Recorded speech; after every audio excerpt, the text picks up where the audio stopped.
continuación tendremos la segunda exposición de la tarde por parte de la licenciada Patricia Mónico de Soriano, a quien invito a pasar adelante.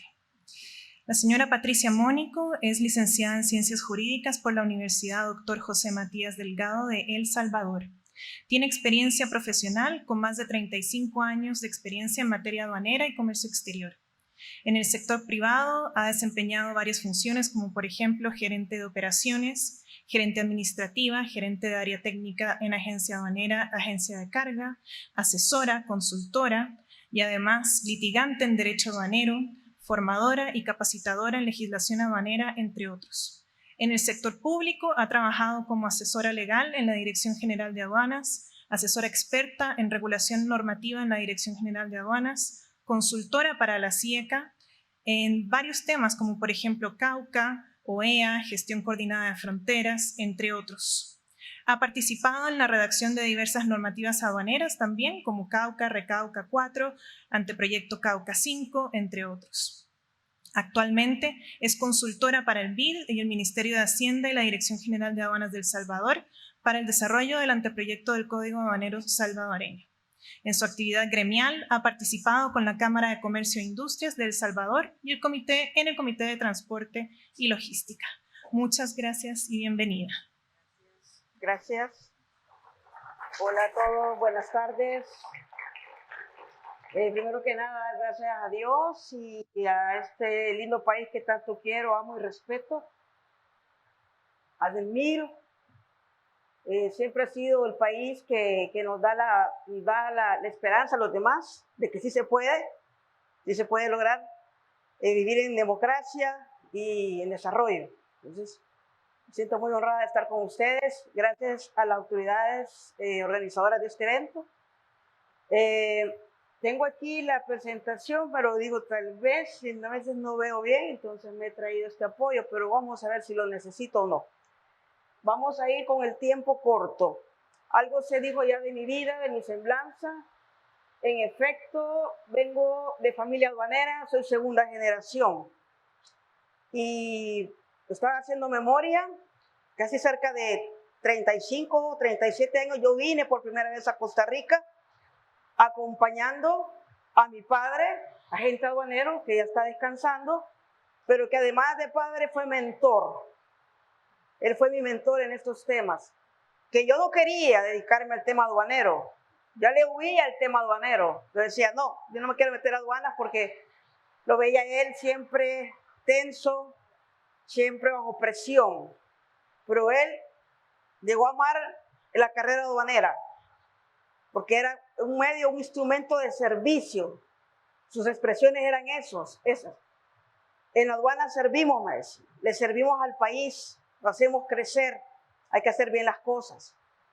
Me voy a permitir citarlo varias veces, porque sí ha sido alguien que por él creo yo que estamos aquí, porque otra de sus frases era, no se queje, porque uno llegaba derrotado de la aduana, nos rebotaron lo que hemos hecho este día, el trabajo, el cliente está pidiendo un resultado, no lo damos. Entonces llegábamos siempre con mi hermano, papá, nos fue mal. ¿Qué pasó? Nos hicieron esto, nos rechazaron, se atrasó el embarque, etcétera, etcétera, etcétera. Y él siempre nos decía, se nos quedaba viendo, nos decía, no se queje, piense, proponga. ¿No le gusta lo que está pasando en el país? Proponga. ¿Y a dónde y cómo vamos a proponer? Él nos decía, desde la academia, en los países como Costa Rica, porque siempre nos lo ponía de ejemplo, en donde ya hay una universidad educando, formando gente en este tema. Es una vía. Y la otra, nos decía, es la participación gremial. Participen las veces que sea necesario y no se cansen, porque esta es una cosa de toda la vida. Esas son las lecciones que nos daba él, y pues de ahí que estamos aquí buscando mejoras. Y la vida pues da oportunidades. Cuando uno desea algo, la providencia se encarga. Y yo deseaba pues seguir el legado de él. Entonces, ¿qué buscamos? ¿Qué queremos? Que pues está el acuerdo de facilitación del cual ya se habló abundantemente el día de ayer. el doctor John Henry Thompson nos hacía la historia, nos enseñaba que esta dualidad, esta dinámica en el comercio exterior entre control y facilitación viene de toda la vida, prácticamente toda la historia humana, y que ahora estamos en una nueva era en donde ese acuerdo ya es vigente, es ley para nosotros. Y yo tengo formación jurídica o de formación, como decía una amiga, jurídica, pues todo lo veo en función de la norma. Hay una norma que hay que cumplir. Y ya sirve, ya en mi país ya da efecto, ya da resultado citar el acuerdo de facilitación. Cuando se ha querido hacer algo sin consulta, el acuerdo de facilitación nos pide que hagamos consulta. Ya se detiene la autoridad y ya dice, ok, vamos a hacer las consultas. Ya da resultado. Ahora, este tema lo podemos ver desde varias perspectivas. La perspectiva del administrado. La mayoría somos administrados aquí, somos ciudadanos, tenemos obligaciones que cumplir y hay un marco regulatorio que rige nuestra vida en varios escenarios. Pero también tenemos, por otro lado, la posibilidad de aplicar la normativa. Muchos de ustedes jóvenes probablemente van a ser esos servidores públicos en unos años y les va a tocar aplicar la normativa a los administrados. Y está otro grupo a los que tal vez la vida nos da la oportunidad de poder regular, establecer una norma para regular una situación específica que esté afectando. Entonces vamos a tener ese desafío de vida de tratar de hacerlo de la mejor forma. Yo he tenido en mi vida profesional varios momentos, algunos momentos en la Dirección General de Aduanas de mi país, pues saliendo del sector privado y ahora pues retornando por vía de la consultoría. Entonces he vivido la experiencia afuera y adentro, o sea, sé y entiendo. Y esa experiencia pues creo yo que es importante porque me da empatía con unos y con otros, los administrados y los que administran la cosa pública, la función pública. Y tendrán otra categoría, allá más reducido el grupo, de aquellos que les toca resolver conflictos, ya sea por vía administrativa, los entes controladores de la legalidad, entiéndanse aquí el Tribunal Aduanero, en mi país es Tribunal de Apelaciones e Impuestos Internos y Aduanas, y está los tribunales, los jueces, que por vía de contencioso administrativo o vía penal a veces conocen estos temas. Entonces, pero lo que vemos aquí, que siempre el marco que está alrededor es la dinámica de cambio constante. Porque una cosa que ustedes jóvenes van a ver en su vida profesional es que esto es dinámico. Y eso es lo que mi papá nos decía, es que te vas a enamorar, porque el comercio exterior no es aburrido. El comercio exterior te reta, te desafía a que comprendas, a que entendas, a que busques, que leas, que compartas. Y aquí esto es otra de las cosas bonitas de estos congresos en los que aquí venimos varios grupos de, bueno, digo gente mayor, me suman el grupo de los mayores y el grupo de los jóvenes. ¿Qué damos nosotros? Experiencia. Nosotros venimos a dar experiencia, algo de conocimiento, unos más que otros, por supuesto. Bueno, aquí hay maestros de estos temas. Y están ustedes, jóvenes. ¿Qué caracteriza a un joven? La ilusión, la proyección, la aspiración, pero también el temor, ¿o no? El temor a, híjole, me habré equivocado de carrera, tendrá futuro, me va a ir bien. Y otra de las cosas que mi padre nos decía, porque yo también le preguntaba, papá, ¿será que me equivoqué y debería estar buscando trabajo en otro lado? Por las dificultades que había en las aduanas de aquel tiempo. La aduana era difícil, terrible, imposible casi, porque él era un hombre íntegro, en el sentido de que ni un 5 para agilizar nada, jamás. Papá, pero los clientes, no van a caer en eso.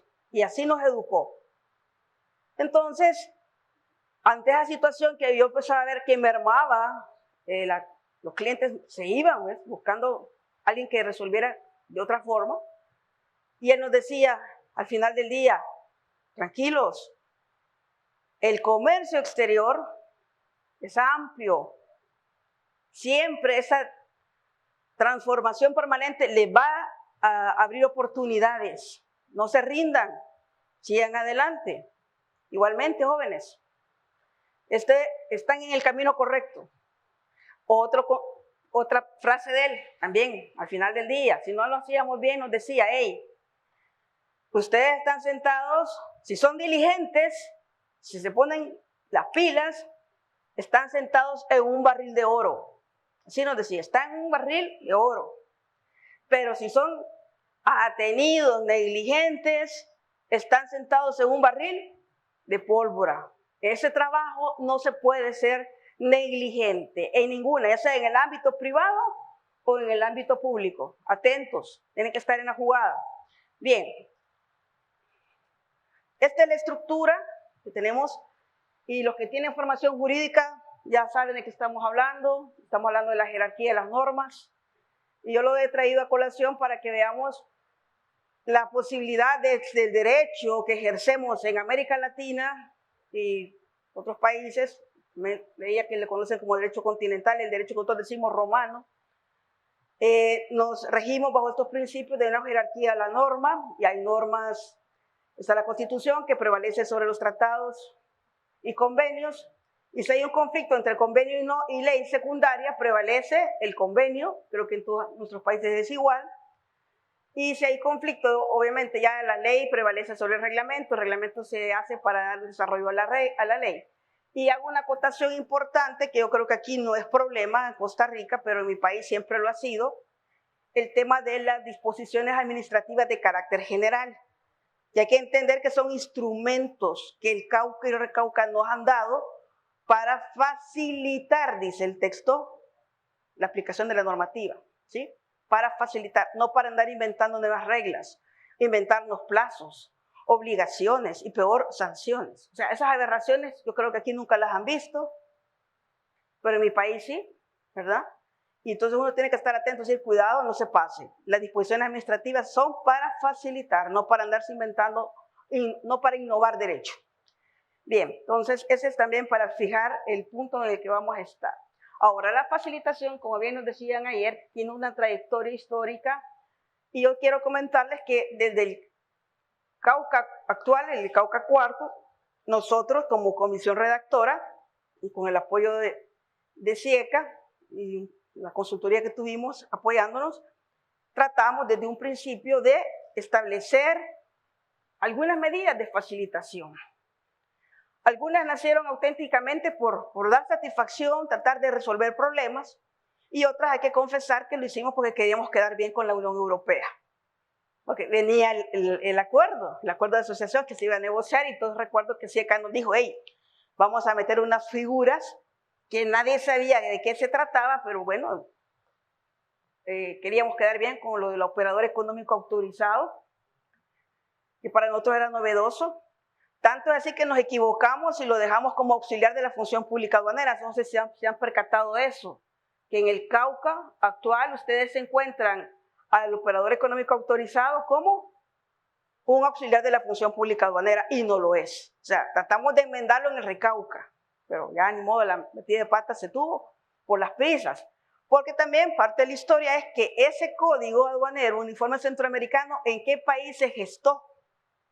Se gestó aquí, en San José, en Costa Rica. En una semana lo hicimos. Un código en una semana no se oye bien, y realmente no estuvo bien, pero es la realidad, así nos movemos. Hay que hacerlo, porque iba a irse a negociar con la Unión Europea, y así lo hicimos. El Recauca sí, nos llevamos los tiempos que nos llevamos, y bueno, ahí está, ¿verdad? Con sus aciertos o desaciertos, pero ahí está. Ahora bien, ahí vamos a comentar, yo he traído un par de casos para hacer una breve, ¿cómo vamos con el tiempo, joven? ¿Vamos bien? Perfecto, gracias. No voy a hablar del acuerdo de facilitación porque ayer se dijo, solamente hacer una acotación aquí. Como decía muy bien la compañera Claudia, y no me acuerdo quién más hablaba José Raúl, de la autoevaluación que se hicieron las aduanas, la sorpresa para mí fue que salieron bien evaluadas. Obviamente se evaluaron ellas, ¿verdad? Entonces salieron bien. Que así fueran los exámenes, ¿verdad? Que califíquese usted, joven. Ah, Dios, pongo el 10, ¿verdad? Porque sí, vamos a poner mala nota. Se pusieron buena nota. Pero digo, en realidad, desde el punto de vista formal, creo que la mayoría de nuestros países cumplían, formalmente hablando. El caso de El Salvador, publicación. ¿Qué contestaba la aduana? ¿Tenemos página web? ¿Sí o no? Sí, vaya, cumplo. Ya estuvo, cumplimos. Entonces, momento, está actualizado, y eso me ha tocado hacerlo hace poco con este grupo con el que estamos trabajando en la reforma legal del país. Yo les digo, ok, hagamos una cosa, busque compañero, abra, navegue en su navegador y busque legislación salvadoreña de aduanas. Vea dónde lo lleva. Se va a dar una gran perdida, le digo. Mira el tiempo que lo empieza a hacer. No va a encontrar, y si encuentra, no va a estar actualizada toda la legislación. Entonces, el cumplimiento formal no es suficiente. Tiene que ser sustantivo, que uno lo perciba. Entonces, ahí la fechita quedó mal, lleva en el artículo 1 la explicación, pero bueno, algo de esto se ha dejado en el proyecto de Cauca Quinto, algo de esto ha hecho. Me voy a pasar estas dos láminas, porque ayer perfectamente el licenciado Salazar de Checa nos lo ha dejado muy claro, lo que está haciendo en la región en estos temas. Entonces, pasamos. Solamente aquí, en el tema, quiero enfatizar algo muy importante que es a donde tenemos que converger siempre, en el balance. Nosotros tenemos dos cosas que hacer en el mundo aduanero. Controlar, ¿sí? Los que están en la función, los que son funcionarios dicen, hey, hay que aplicar la ley y controlar. Es así, tiene que controlar, en parte es control, como decía. Pero por otro lado tenemos que facilitar. Entonces es el desafío. ¿Cómo se logra eso? De lograr facilitar con controlar. La solución viene dada de ya hace varias décadas, que es a través del uso de las tecnologías de información y comunicación. Entonces, la mayoría de nuestros países, algunos han desarrollado sistemas propios, otros los han adquirido, otros tenemos licencias, uno puede creer que gratuitas, pero no son gratuitas, las de la UNTAC, con SIDUNEA, y ahí estamos, todos tenemos un sistema. Ahora, el país que le ha apostado más a sus sistemas informáticos es el que tiene más avances. La verdad que tiene más avances. Y yo solo, hablando de temas históricos, solo decirles que estuvimos así de cerca, pero así, de lograr que toda Centroamérica tuviéramos un mismo sistema informático. ¿Sabían ustedes eso? Así estuvimos, ¿ven? El Banco Interamericano de Integración, el Banco Centroamericano de Integración nos ofreció a todos los países, vengan para acá. Aquí está el sistema TICA, recién Costa Rica lo había terminado, está TICA. ¿Quién le interesa tener los archivos fuente? Costa Rica los está poniendo para que quien lo quiera tomar, lo tome. Vengan a verlo. Vinimos todos los países, aparte, a mí me mandaron la parte jurídica y venía un compañero informático. Ante la expectativa de que todos tuviéramos un sistema informático único en Centroamérica, pues yo dije, maravilloso. Todavía nos iban a dar un préstamo no reembolsable, no me recuerdo si por 10 millones a cada país, para que hiciéramos las inversiones en adecuación de sistemas. Obviamente yo venía feliz, yo dije, yo llegué a mi país, yo voy a dar mi informe a mi jefe y le digo, jefe, esto, ¿a dónde firmamos? Pues es que hay que hacerlo, es una oportunidad de oro que todos tenemos. Y Costa Rica nos está poniendo su sistema para que todos lo tengamos. Y qué desgracia que el informático dijo que no, que era mala idea. Y ya pues se perdió esa oportunidad. Imagino que así ha pasado en otros países que también no fue favorable. Bien. Sobre el proceso regulatorio rápidamente, nosotros cuando tenemos necesidad de regular una situación, ya sea a través de una norma administrativa, a través de una ley o ahora a través de un código, tenemos que entender que hay una necesidad, esa es la justificación. De ahí viene el diseño, se diseña qué tipo de regulación vamos a hacer, cuál va a ser su alcance, qué recursos tenemos, porque siempre vamos a tocar los recursos de la institución, en cuanto a tiempo, qué va a requerir la institución para poder cumplir con esta disposición, o los administrados, los auxiliares de la función pública, ¿qué necesitan? ¿Qué recursos van a necesitar? Indispensable, no solo porque esté en el acuerdo de facilitación, sino porque es simple y sencillamente es necesario escuchar a los usuarios. Es que yo no consigo hacer algo que me va a afectar la vida de un proceso tan importante como es la importación y la exportación de un país sin tener en cuenta a los usuarios. Tenemos que sentarnos y explicarles lo que queremos hacer, por qué lo queremos hacer, o al revés, qué quiere proponer. Y cuando uno da esos espacios desde la administración, se hacen cosas muy interesantes. En el proceso que estamos llevando en mi país, las propuestas para mí más interesantes las han hecho los agentes aduaneros. Que yo no esperaba ese tipo de propuestas audaces de parte de ellos, queriendo ellos darle herramientas a la autoridad aduanera para un mejor control de la función. Entonces digo que bien, eso es lo que logramos cuando damos participación. Luego viene el proceso de aprobación, ya sea administrativa, legislativa. Luego viene el tema de la aplicación, el momento de verdad, cuando vamos a aplicar la norma. Y aquí hay dos cosas indispensables, que hay que divulgar y hay que hacer formación. Divulgación muchas veces se confunde, y en mi país ha pasado que dice la aduana, ya divulgamos, ya se dijo, ya capacitamos, dicen. ¿El qué? Les digo, ¿qué capacitaron sobre este tema? No, no confundamos. El que yo ponga un aviso, que hay una nueva regulación, o que la dé a conocer, no significa que estoy capacitando ni al aplicador ni al que va a recibir la normativa. Es necesario dar espacios para explicar, aunque sea algo sencillo, cómo va a funcionar. Porque todavía ahí, en ese momento, se recibe retroalimentación. Y se da uno cuenta que tal vez algo no está quedando bien. Todavía hay margen para corregir, ¿verdad? Por lo menos si son a nivel administrativo hay un margen. Ahora, si es ley, está complicado. Porque ese es otro tema. El tema legislativo, cada país tiene su historia, sus coyunturas. En mi casa, en este momento, la coyuntura es favorable. El gobierno actual tiene mayoría en la Asamblea. Entonces, lo que diga el Ejecutivo va a pasar rápido. Nunca había pasado así en los últimos 35 años, era cosa complicada.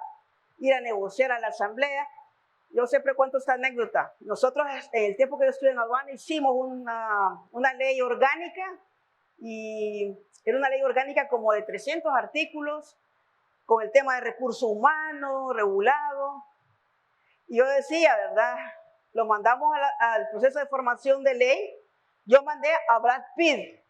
Así lo veíamos. Qué linda la ley, qué bonita nos ha quedado, mandémosla. Y nos regresaron a Frankenstein. La ley es un Frankenstein. Esa es una cosa que nada que ver con lo que nosotros hicimos cuando redactamos la ley. ¿Por qué? Porque lo recortaron todo. Los diputados recortaban, Casa Presidencial recortó y no sabemos ni por qué. Pero así pasa a veces, ¿verdad? Entonces, no. Algo que estamos insistiendo mucho es que nos pongamos métricas de cumplimiento. La administración y los administrados. Hay que acostumbrarse a eso, a las métricas, que nos, como decía el compañero Raúl, hay que medirnos. ¿Qué tal? Nos están midiendo el tiempo ahorita, es un ejemplo de hay que medirnos, hay que dar resultados. Entonces, las métricas hay que incorporarlas a la ley. Hoy que estamos redactando, alguien me objetaba eso y me decía, ¿y por qué nosotros nos van a medir? Estoy hablando de la auditoría a posteriori, porque yo no le quise faltar el respeto al compañero, pero decirle porque son los que más distorsionan. Bueno, estoy hablando de mi experiencia como país, porque muchas veces reportan cantidades maravillosas de recaudación, pero no es una recaudación efectiva, está basada en una programación. Pero que esa plata entre al fisco es bien difícil a veces, y es mucho menos, porque se hacen mal los trabajos, se hace mal la auditoría, etc. Entonces, por eso. Bien, y la revisión constante y siempre estar listos a hacer cambios y ajustes en función de las necesidades. Bien, entonces ya para avanzar, creo que terminar esta presentación, no sé cómo vamos con el tiempo. ¿O bien? Yo les he traído 3 casos de las medidas de facilitación que incorporamos en el Cauca 4. Obviamente, cuando se redacta, uno lo hace con una ilusión de que vamos a poder hacer algo que va a servir. Y un primer caso es la declaración anticipada voluntaria. Porque la voluntaria es optativa y en el caso de nosotros, El Salvador es el único país que no tiene salida propia por el Atlántico. Nos apoyamos en Guatemala y eventualmente en Honduras.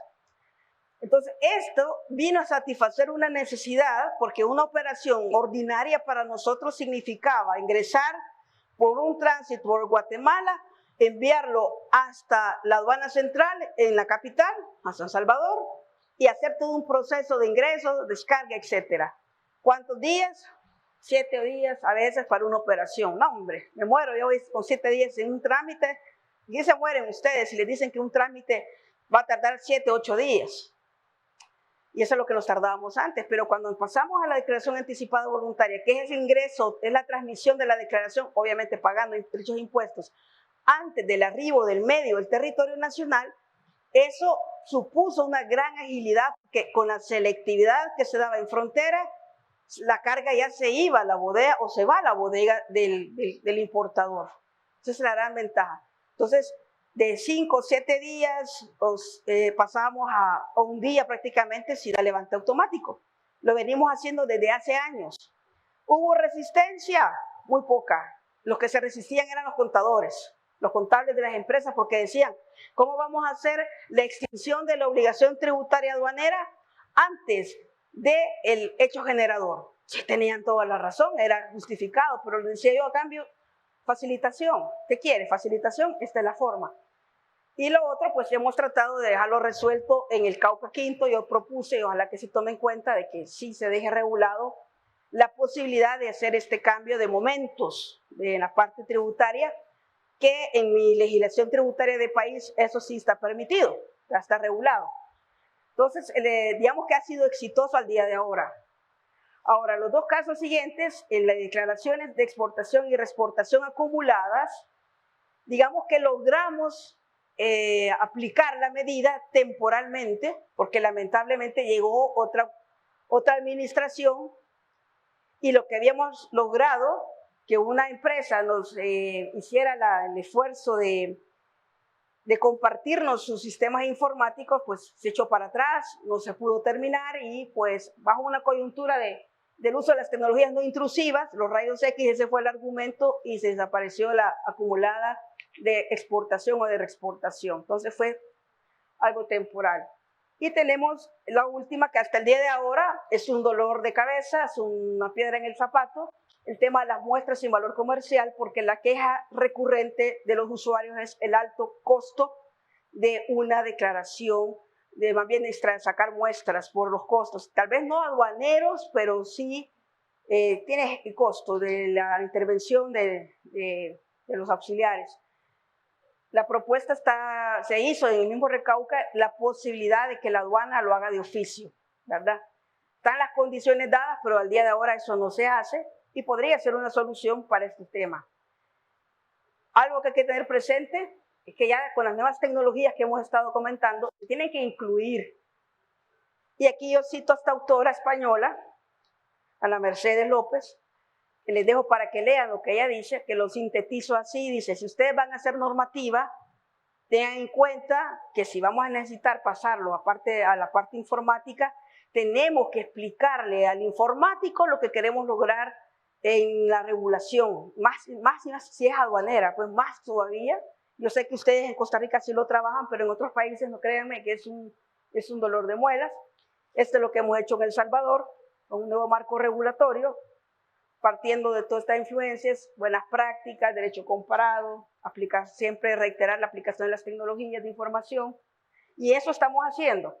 Ahora, solo para terminar, aquí hay un gran desafío. La facilitación no nos va a salir barata, es cara. Ya ustedes hicieron números, ¿cuánto cuesta almacenar imágenes?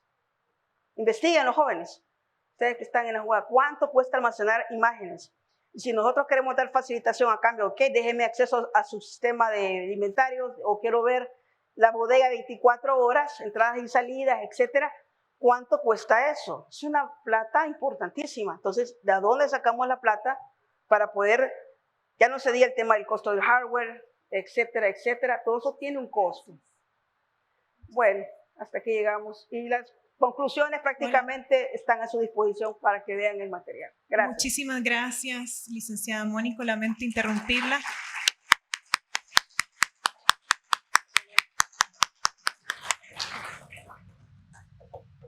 Le otorgamos su certificado de agradecimiento por su participación en el Congreso. Una presentación muy valiosa, aprendimos muchísimo. Además, aprovechamos de regalarle también un libro. Muchísimas gracias. Y lamentablemente no tenemos tiempo para preguntas. Muchas gracias.